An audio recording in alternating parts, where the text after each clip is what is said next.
After being scammed by wish.com, I decided to turn to Lazada and found a clone for $50 and a single dollar. Today I'll be reviewing it and let's see how good they are. This is my first few purchases from Lazada and I'm very excited for it. Let's start off with the $50 one. So it looks just like the real one from the box except for the sides, which doesn't have anything, and the back also loses its text. As of now, I'm pretty impressed with the clone I have, considering how bad the wish.com's one are. The knockoffs from Wish are terrible. Let's unbox it. Okay, the unboxing was really smooth, another plus point. And first thing, you have an insert, which has the instruction manual inside. No Apple stickers, but the instruction manuals is one of the most legit ones I've seen in this clone industry. Yeah, I could say that. And next, you have the AirPod inside this wrapped plastic protection thing, just like the real one. This is the subtle details that make this clone so much better than the Wish one.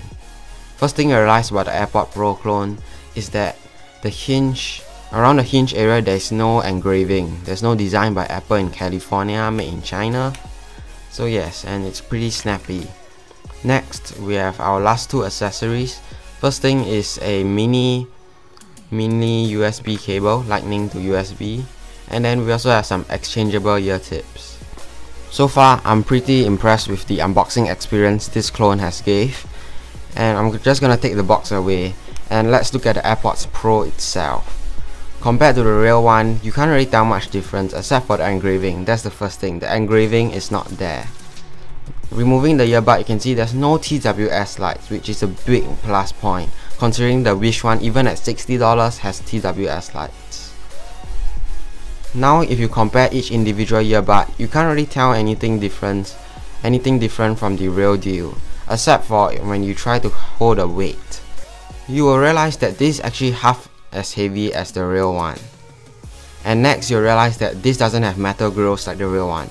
The real one has metal grills for the transparency mode, however this fake only has a coat of paint.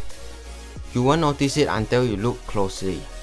So I won't really bring a point down for this, considering how much better this is compared to the wish.com's one. And now we have the $1 clone. This $1 clone is really exciting because the packaging has so much effort in it. It's so detailed, like the sound, noise isolating earphones. Okay, extra bass, I think that's a big claim for music lovers, but made in China. It looks quite nice from the inside considering the $1 price tag. I mean, it doesn't really look like the real one, but for $1 I don't really expect much. Now time to unbox this.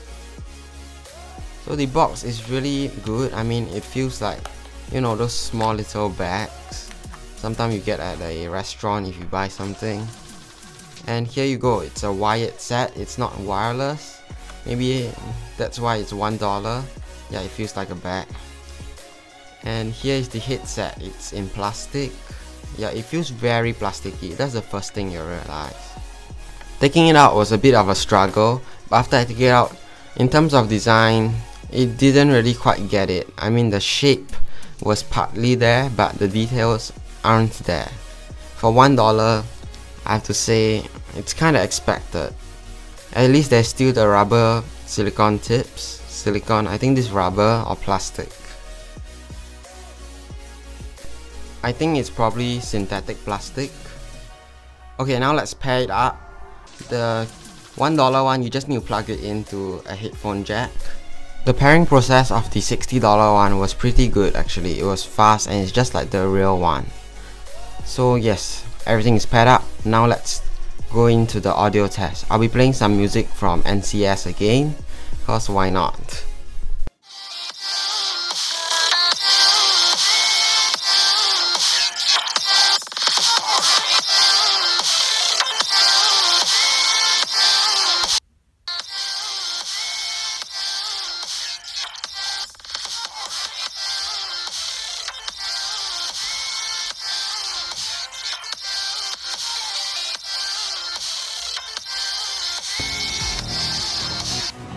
Both kinda threw me off in terms of audio performance.